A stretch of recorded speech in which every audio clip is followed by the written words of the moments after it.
कन्या रत्न जाति दिने दिने सा वृद्धे शुक्ल पक्षे थासी नामनः कलावती चेति नामनम करणम कृतम ततो लीलावती प्राह स्वामिनी मधुरवचः न करोषि किमर्थमे पूरा संकल्पित वतमः। एक दिन उसकी लीलावती नाम की सती साध्वी भार्यापति के साथ आनंद चित से ऋतुकालीन धर्माचरण में प्रवृत्त हुई और भगवान श्री सत्यनारायण की कृपा से उसकी वह भार्या गर्भिणी हुई। 10वें महीने में उसे कन्या रत्न की उत्पत्ति हुई और वह शुक्ल पक्ष के चंद्रमा की भांति दिन प्रतिदिन बढ़ने लगी। उस कन्या का कलावती यह नाम रखा गया। इसके बाद एक दिन लीलावती ने अपने स्वामी से मधुर वाणी में कहा, आप पूर्व में संकल्पित श्री सत्यनारायण के व्रत को क्यों नहीं कर रहे हैं। साधुर्वाचः दिवा समेत करिष्यामि व्रतं प्रिये इति भार्या समाज जगाम नगरम प्रति ततः कलावती कन्या पृष्ठम पृष्ठेन दृष्ट्वा कन्यां ततः साधु नखी सखी सह मंत्रित्वा दूतम प्रेष्यामास धर्मितः। साधु बोला, प्रिय इसके विवाह के समय व्रत करूंगा। इस प्रकार अपनी पत्नी को भली भांति स्वस्थ कर वह व्यापार करने के लिए नगर की ओर चला गया। इधर कन्या कलावती पिता के घर में बढ़ने लगी। तदंतर धर्म यज्ञ साधु ने सखियों के साथ क्रीड़ा करती हुई अपनी कन्या को विवाह योग्य देखकर आपस में मंत्रणा करके कन्या के विवाह के लिए श्रेष्ठ वर का अन्वेषण करो ऐसा दूत से कहकर शीघ्र ही उसे भेज दिया। उसकी आज्ञा प्राप्त करके दूत कांचन नामक नगर में गया और वहां से एक बाड़िक का पुत्र लेकर आया। उस साधु ने उस बाड़िक के पुत्र को सुंदर और गुणों से संपन्न देखकर अपनी जाति की लोगों तथा बंधु बांधवों के साथ संतुष्ट चित्त हो विधि विधान से बाड़िक पुत्र के हाथ में कन्यादान कर दिया। उस समय वह साधु बाड़िक दुर्भाग्यवश भगवान का वह उत्तम व्रत भूल गया। पूर्व संकल्प के अनुसार विवाह के समय व्रत न करने के कारण भगवान उस पर पार करने लगा। तदंतर वे दोनों राजा चंद्रकेतु की रमणीय नगर में गए। उसी समय भगवान श्री सत्यनारायण ने उसे बृहस्पति को देखकर इसे दारुण कठिन और महान दुख प्राप्त हो ऐसा श्राप दे दिया।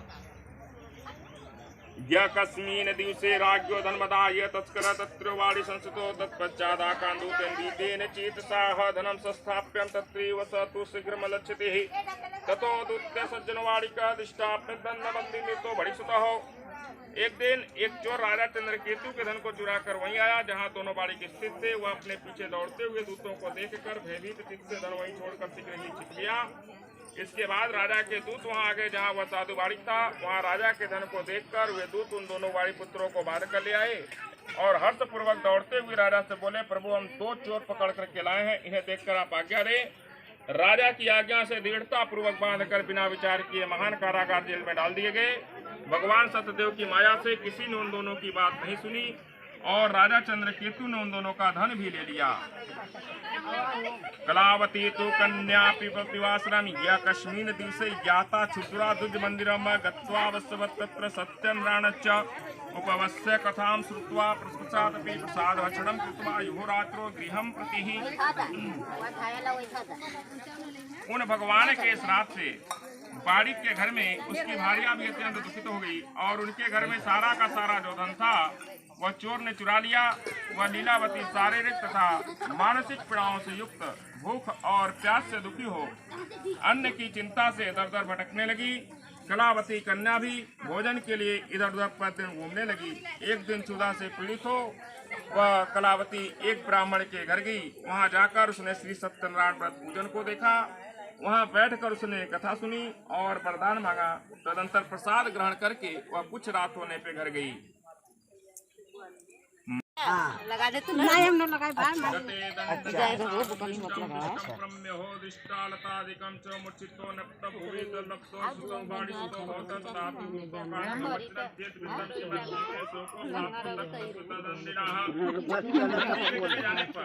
पता ही जाई यूट्यूब पर तू सवे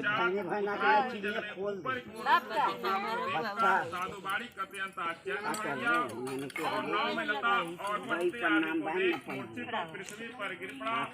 सचेत होने पर बाड़ी पुत्र चिंतित हो गया। तब उसके दामाद ने इस प्रकार कहा, जो करते हैं नंदी ने साथ दे दिया है, वही चाहे तो सब कुछ कर सकते हैं, इसमें मंत्र नहीं।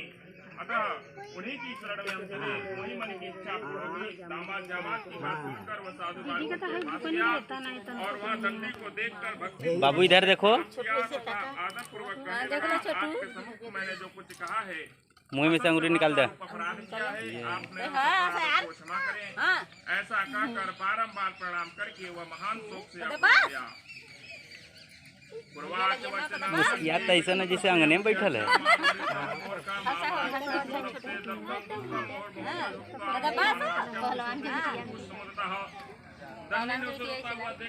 चलिए, मेरी पूजा से उदासी होने के कारण तथा मेरी ही आज्ञा से तुमने बारंबार दुख प्राप्त किया है। भगवान की ऐसी बारी करने लगा। साधुवाच दोन माया मोहिताय सर्वं मन्नत जानम च रूपं प्रभु मोहं तं कलजाने मोहित्यामि या प्रतिदं पश्यामि सार्धविश्रे पूरादित्यं सुखं राजमाम शरणं कृतं कृत्वा कृपतिष्ठो भो जनार्दनः। साधु ने कहा, हे प्रभु, यह आश्चर्य की बात है कि आपकी माया से मोहित होने के कारण ब्रह्मा आदि देवता भी आपके गुणों और रूपों को यथावत रूप से नहीं जान पाते। फिर मैं मूर्ख आपकी माया से मोहित होने के कारण कैसे जान सकता हूँ? आप प्रसन्न हो, मैं अपनी धन संपत्ति के अनुसार विधिवत पूजा की। भगवान और नाव को यत्न पूर्वक संभाल कर उसने अपने देश के लिए प्रस्थान किया। अपने दामाद से कहा,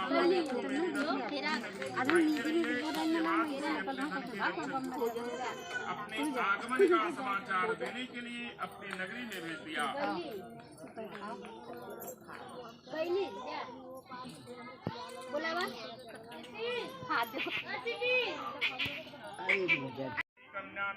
वही चित्रकूट के जंगल में वो नापन मतलब तपस्या करते। वही सीता रसोईया सब फेमस हनुमान धारा। हाँ, गुप्त गोदावरी। हाँ। अरे वो गुप्त गोदावरी में राजकुमार इतना पतला सा है, एक बार में एक जने जगह है। और पानी भी रही इतना, वही पनिया में तो के टहरा हुआ। गोपी बनाओ व्यवस्था में। एक दिन ना एक खासे बोलरो रहे, तब अपन रहे साधन कामत वाला गाड़ी लाएगा तब तो मजा देगी, तेल वाला तो मैजिक करवा ले।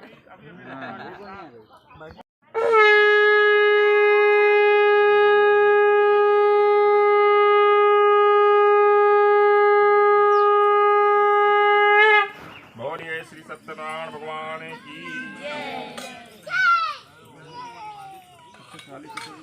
भगवान का प्रसाद ग्रहण किया। इधर राजा को प्रसाद परित्याग करने से बहुत दुख प्राप्त हुआ। तस्य पुत्रं नष्टं धन्धानिकं च यत् सतदेवेन तत्सर्वं नास्तितं मम निश्चितं तच्च गच्छामि तदेवस्य पूजनं मनसा तु प्रणतो गोपने सन्तोतो सतदेवस्य पूजां गोपयितः भक्ति श्रद्धा निमित्तो भूत्वा चकार विघ्नानि प्रह। उसका संपूर्ण धन धान्य एवं सभी 100 पुत्र नष्ट हो गए।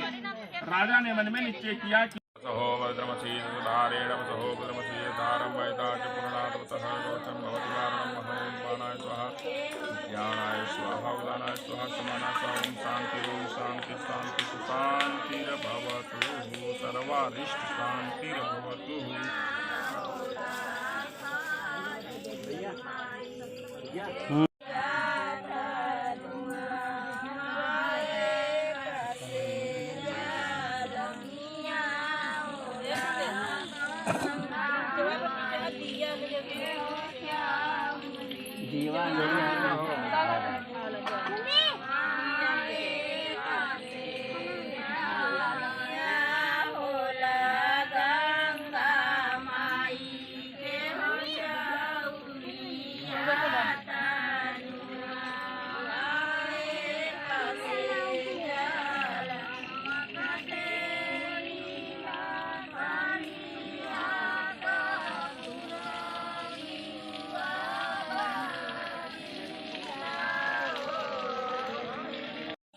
उठा के एरिया कर देता ना तो बड़ा सही रहेगा, नहीं तो साड़ी उड़ी पकड़ ली लपट से तो दिक्कत होती है। अगवा से उठा के पिछवा कर दे खाली बस। जरूरत हो दीदी आप नहीं, आप मत उठा बस, क्यों दूसरे को हर जरूरत कपड़ा से पकड़ लिया ना।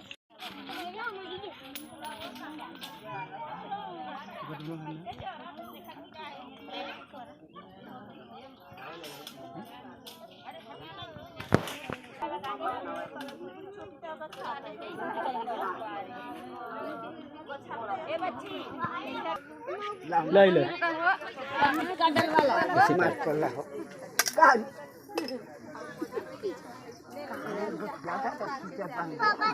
डाल दे लेना, तू डाल दे लेना, अब हम डाल देंगे जब गंदी काम नहीं मारा या पता कीचड़ बांध दो। ए,